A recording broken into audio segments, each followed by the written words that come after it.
All right, everyone. Thanks for tuning in to this week's Feature Photographer of the Week. I am Dustin Lucas. I am the co-owner of Evolve.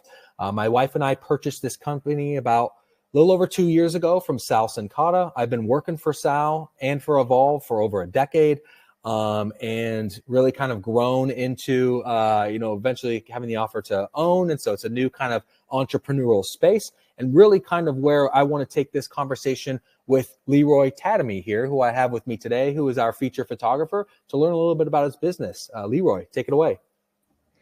Hey, what's up? My name is Leroy Tademy. I am a photographer based out of Southwest Louisiana, and I've been in business for about 15 years. I've had Evolve with me for probably 13 of the 15. So Okay. kind of like peanut butter and jelly. We just kind of go together really, really well. For sure. We mainly specialize in like school, sports, and senior pictures. Of course, we get the occasional wedding here or there, which is typically clients that we've worked with over the years, family photos from clients we worked with over the years. Mm-hmm. But for the most part, our tried and true method is volume photography and senior photography. So I kind of a little bit of a rebuttal there, and not a dig, but with volume photography, it's not as sexy as being the rock star wedding photographer and traveling the world. You're focused on making money. You're traveling the country. You're at schools. I mean, it's a lot of pictures, a lot of energy.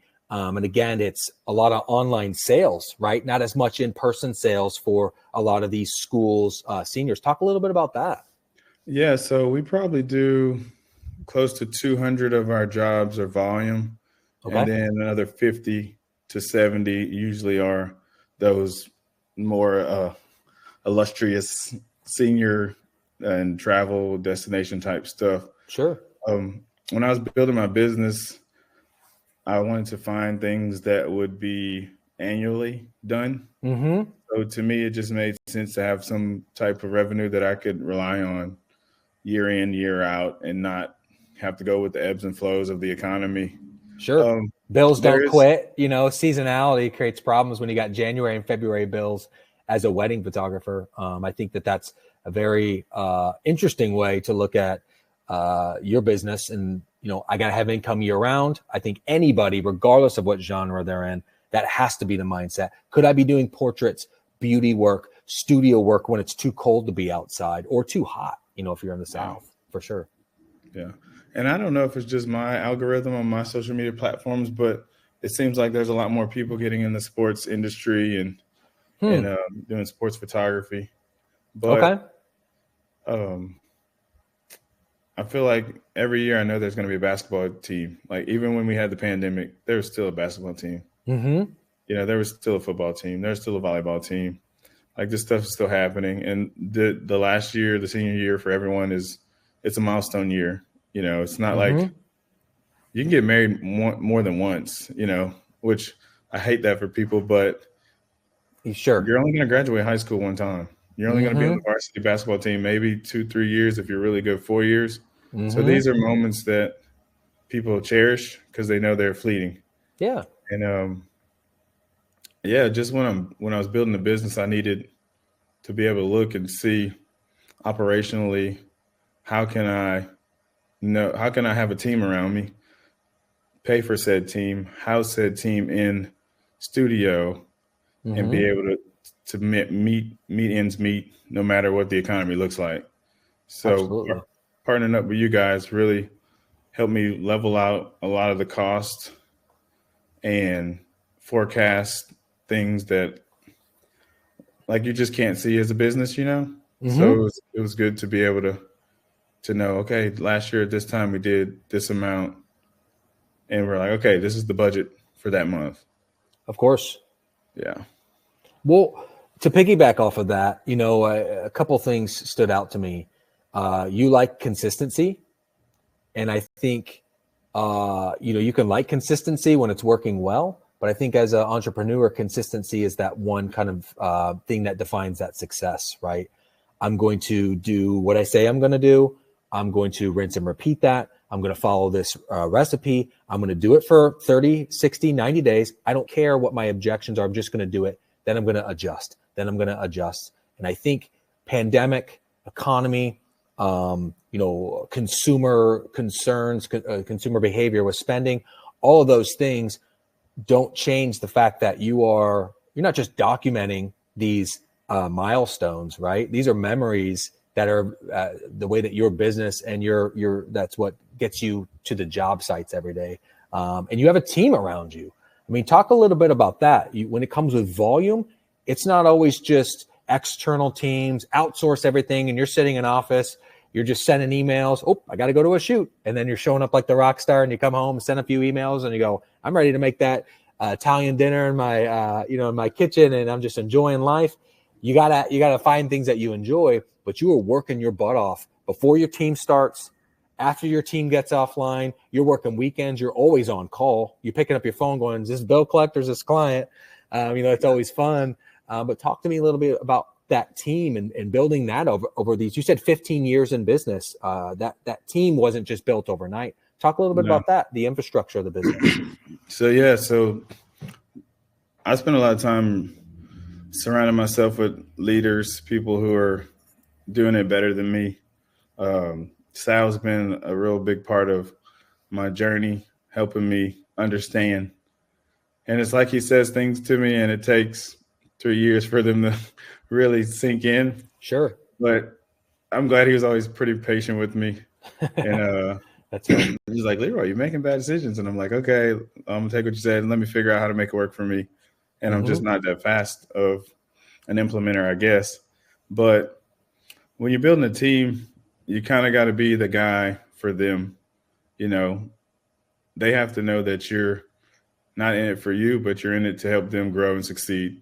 So thankfully with my team, which sounds kind of weird, I used to be a manager in a department store. My goal was always to promote people out of my department into a better department. So that's a good manager. You always lose your best people and you get pissed off because you're like, they were my best person, but there's a ceiling for them, right? They got to move upwards. That's your job as a manager. It's not fun. Not everybody can do it, but that's a good manager versus somebody that's selfish and just wants to keep all the good people for them because then their life's easier, job's easier, all that kind of stuff. But sorry, just to jump in, I've same experience prior to this company as well. So that was kind of my idea. I've had several people work in the office, and I try to push them up, and push them out. Whether if they're interested in photography, I try to be a platform or like a person to help them grow their business. Of course. Or if they want to do management, or if they're in school, like I try to put them in positions to where they can utilize what they're trying to learn or where they're trying to go, and help me help them, if that makes sense. Absolutely. So that has been the key thing with team, having a team. I'm super excited about the person we just got. Her name's Elaine, and she graduated from photography school. Okay. And she's shown a lot of promise here in the studio. She's able to help with a lot of the volume jobs. She's able to help with some of the post-production outside of Evolve, backing up files, organizing, and cataloging stuff in our studio. And we have another guy who does video. His name's Elijah, and he helps us with our YouTube channel, which super excited. We just hit 1,000 subs on that. That's awesome. Congrats. And we're just trying to figure out how everybody can work in their strengths, and not so much, hey, I need this done. Like what fuels you, what makes you passionate to come to work and want to succeed every day. And that's where I try to line people up at. Sure. Yeah. There's always going to be work to do. The job's going to be there. There's going to need to be roles. But as you start to get somebody, and it's interesting, like from a manager, being a manager of Evolve for a long time, and seeing quite a few editors, quite a few different staff kind of come and go. And what I found is like you kind of come in because you're we have a good conversation on the video call. You come in person, everything seems great. You do a pretty good job of like your kind of test edit to kind of see where your eye is, and then you go through a 90-day training period. And it's kind of like once you go through that gauntlet, are you already growing through tension? That's kind of the best way for me to measure somebody. It's how I've grown. I mean, working for Sal for a long time, I think it's the best way that I could understand where I'm at today, which I had no intent of buying Evolve when I started. I was an employee. I was just working for a business and fly on the wall and learn as much as possible. But what does learn as much as possible and sharpen my skill set mean? I hear that all the time. from kind of new hires. But it's when you get critique, when you're in the hot seat, what do you do? Do you kind of get competitive and you want to win? Are you trying to figure out ways to solve the problem? Are you learning? Are you getting better at organize? All these things that might be weak points that all push your strengths higher. I think all that stuff, that's just like what a manager should do. And hopefully you get kind of reprogrammed with a good leader, top-down leadership to kind of help you do that. The retail, and it's funny, what retailer did you work at when you were managing? Oh, so I Or was do you with not want to Sears. say, or do you not? No, You don't want to say it. I loved the job I had. I worked with Sears. Okay. And well, I I'm was glad you across- left because they're not here anymore. Yeah. That's okay. Well, they kind of gave me a little severance package at the end. They gave me a couple alternatives. Did I want to go to Brownsville? Okay. Or did I want to go to Tulsa? And I didn't know enough Spanish at the time. So I was like, I can't go to Brownsville. Okay. And Tulsa doesn't seem too appealing. But sure. It all kind of worked out. I learned so much about running a business there. Okay. And just really there, I learned mostly about customer service, because when you get into a management position, your main thing is making sure your customers are happy. Sure. So that was the main thing that I did at Sears, was make sure everybody's happy, make sure the customer is satisfied, make sure they want to tell their friends to come back.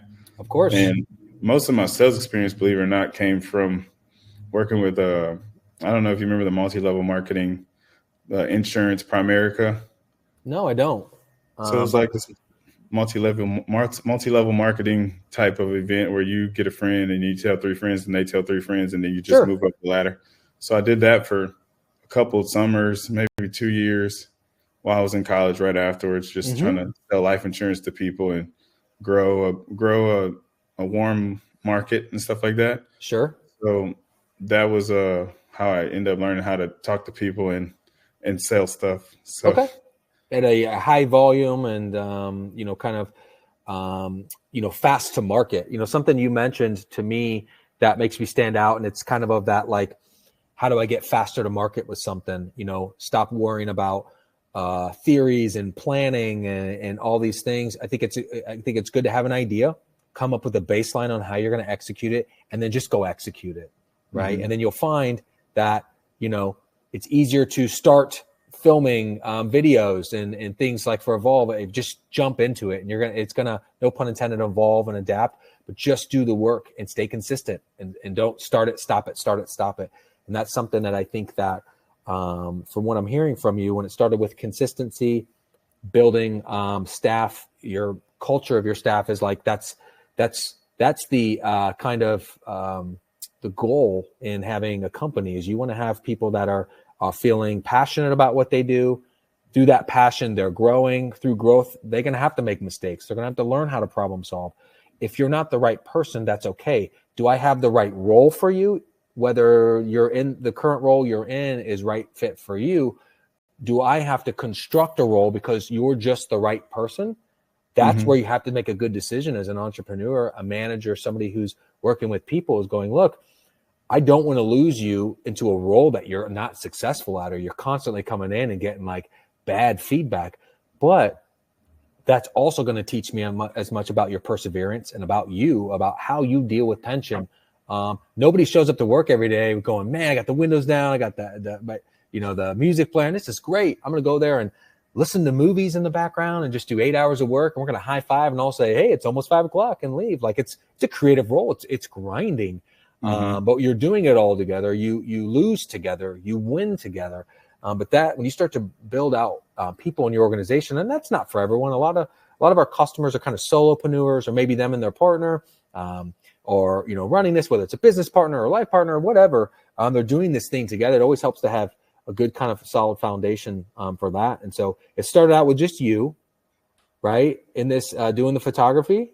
No, it actually started. It was my wife's business. Wife's business. Okay, so you're jumping in. You're both shooting. You're both doing events together. You guys jumped right into school and sports, or was it weddings and portraits at first? Is it kind of like, who wants to hire us? We do it all. No, it kind of, the sports came in a different way, and at the time I think I was 21. When I probably was 24. And I was like, man, I want to do senior photography, because I had just watched a lot of Creative Live. I had went up to Seattle for Kirk Vauclain's class. Okay. And I was like, man, I want to be a senior photographer. And I was like, where are all the seniors at? And I was like, oh, they're at the mall. They're at the movies. And I was like, dude, I'm like a 24-year-old dude. I can't be asking girls, what grade are you in? Like, that's creepy. You know? Hanging out in the food court, handing out samples for photography. I'm like, this is not good. So I said, well, they're all at the football games. They're all at the sporting events. I was like, why don't we try to make a run at it for sports photography?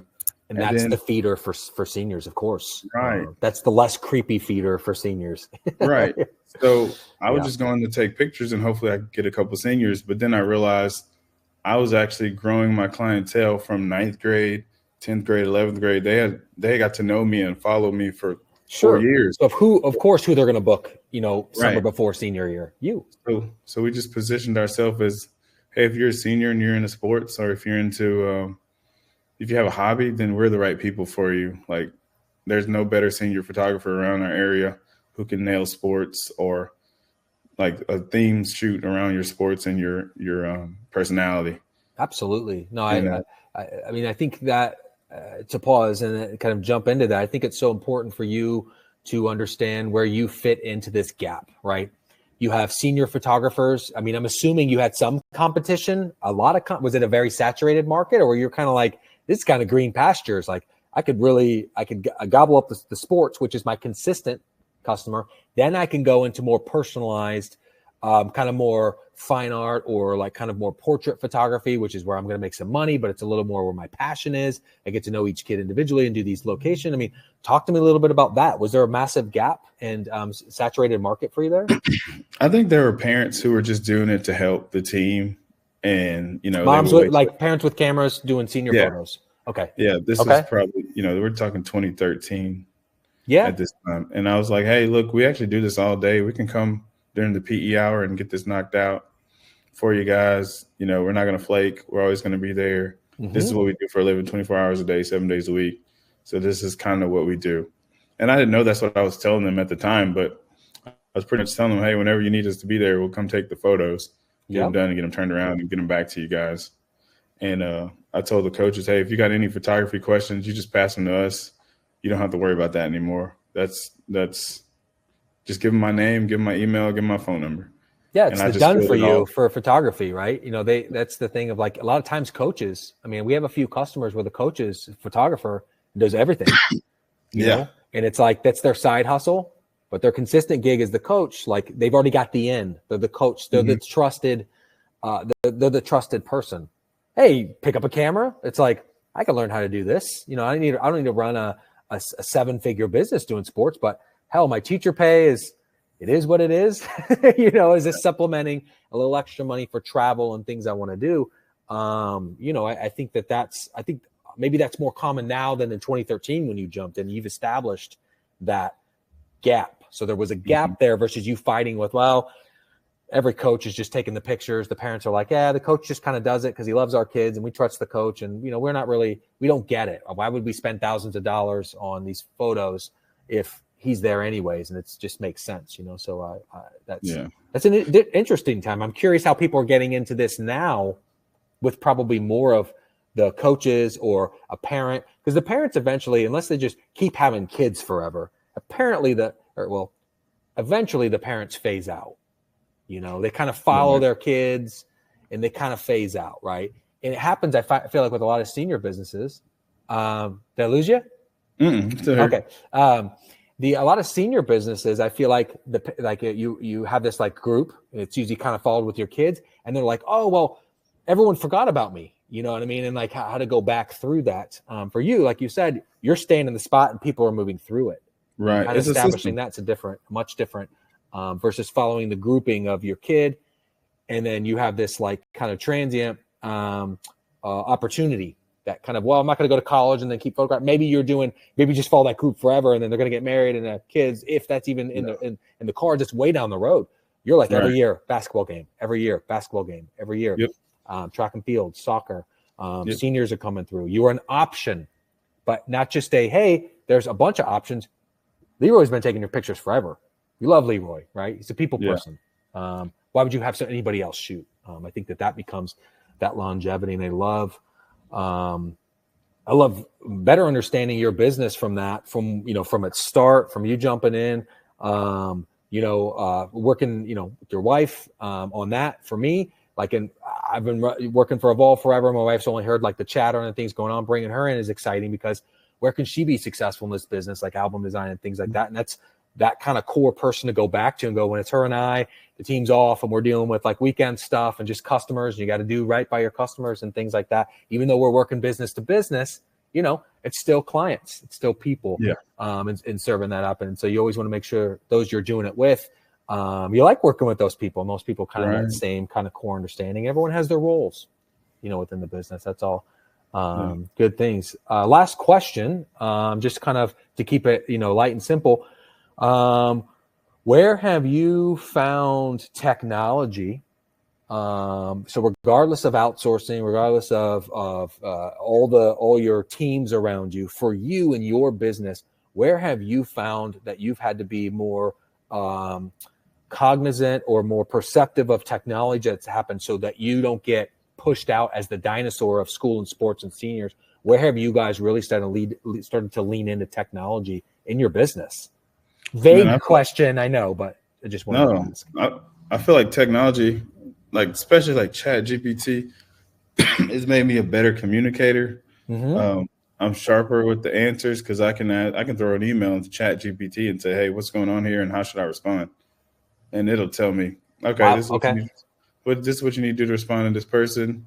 Then I can tailor that answer and adjust it to get communication a lot back a lot faster, because whoever communicates the fastest is the one who usually gets the gig. Oh, 100%. I mean, it's like, whether it's phone calls, it's an email.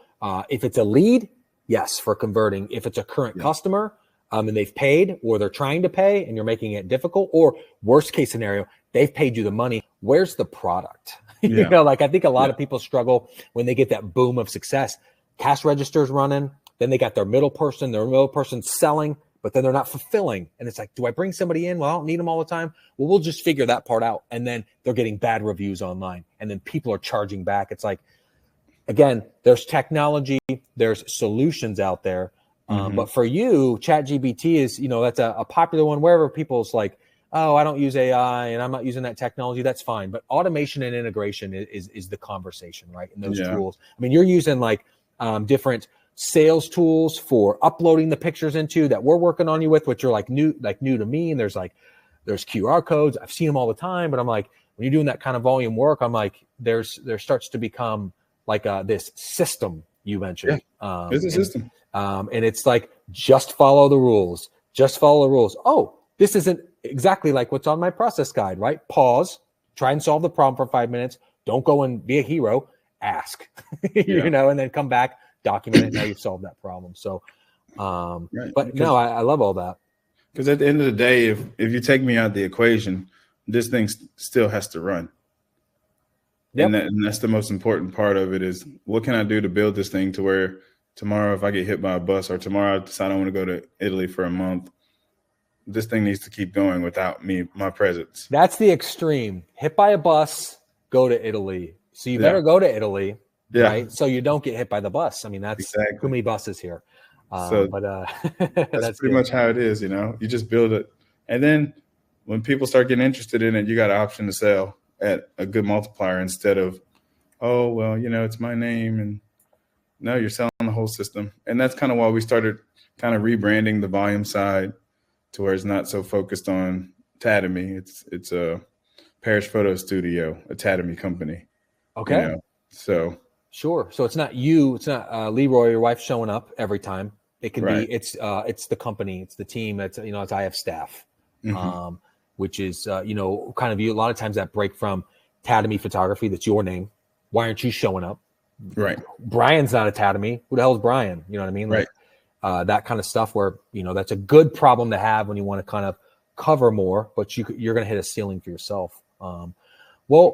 I loved learning even more about your business. There's things that, we've, like you said, you've been working for Evolve, or working with Evolve, you're an employee now. You've been working with Evolve for as long as I've been here. And I love that, we see you start at Shutterfest.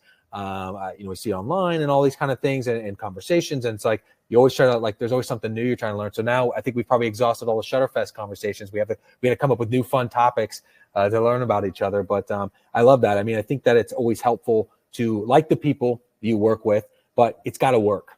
Yes. And you got to be flexible, and you got to understand needs and solutions without you breadcrumbing them for me kind of serving that up for you. And I love that, solutions that we've offered for you. It's all these services packaged together that we are a part of your system, and every entity of that has to work with excellence so you guys can go out and make money and be continue to be successful. No, I love all that, and thank you so much for your time today, and getting to learn about your studios. And again, this is Leroy Tademy, our feature photographer of the week. And we will tune in next week for our next one. Thanks so much, Leroy. Thank you. All righty. Take care. Yes, sir.